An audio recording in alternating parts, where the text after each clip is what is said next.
So let's bring in our political panel right now. News Nation political contributor and Republican strategist Denise Gitcham, and News Nation contributor, political and media strategist Kurt Bardella. Really appreciate both of you joining us on this Christmas.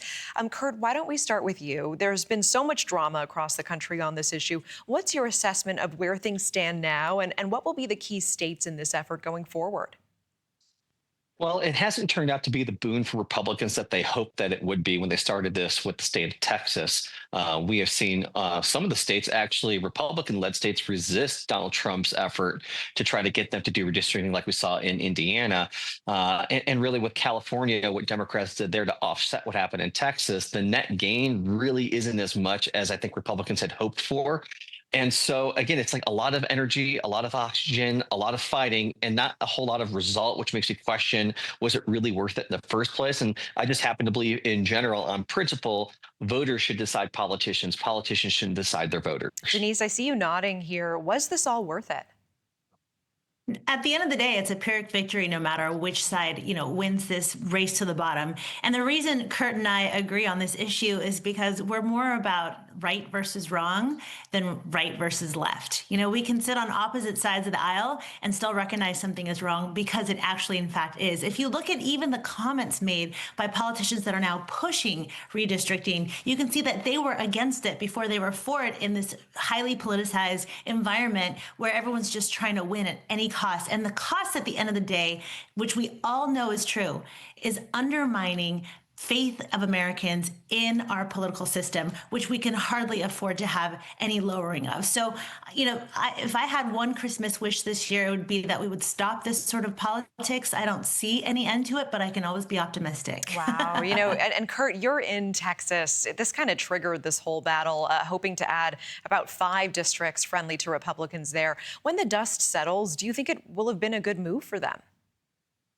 I don't, because I also think at the end of the day, they're not going to get those 5 seats. We're seeing huge swings right now in the Latino vote that Republicans kind of banked they would have into these redistricting wars, that they would draw these districts, and the Hispanic community that was there for them in 2024 would be there for them these off year. And we're seeing huge polling swings, actually, that the immigration enforcement efforts that this administration has spearheaded is creating severe backlash with the Hispanic community. Not very surprising there.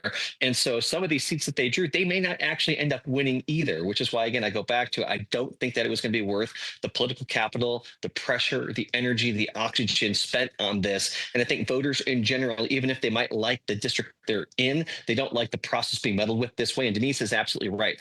This system right now has been under attack since 2020, whether you agree with what happened or not. No matter who you think won the election or not, it has been undermined in its integrity. We need more integrity on a process, not less. And Denise, you kind of alluded to this. Do you think this is now a process we're going to see play out every 2 years with states repeatedly retweaking their maps? Yeah, it really depends on the direction that our leaders decide to take us. And I say that really at the state level because at the end of the day, even Governor Pritzker in Illinois said, congratulations, bravo to the folks in Indiana for holding out the Republicans against gerrymandering. And he said, but if they hadn't, I would have triggered us doing that in Illinois. The same with Gavin Newsom, who called the gerrymandering system outrageous and yet said, we have to do this, as if 2 wrongs somehow made a right. I happen to be sitting in California opposite of Kurt. We were the reaction to what happened in Texas.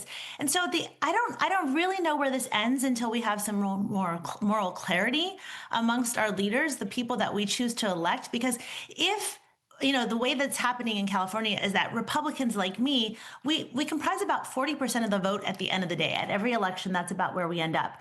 But if this whole thing with Prop 50 goes through and we are redistricted in such a gerrymandered way, then we're only going to have 7% of representation, which is not, for someone who loves democracy, that's not something that benefits democracy. It's not something that makes it the people's house. And so I don't know what will happen. I think we have to make a decision as Americans who we want to be and what kind of a country we want to represent and who we want to represent at the top. Because if it's just about politics, we're all going to lose. I appreciate you both. Denise Gitcham, Kurt Bardella, Merry Christmas to both of you. Thank you again.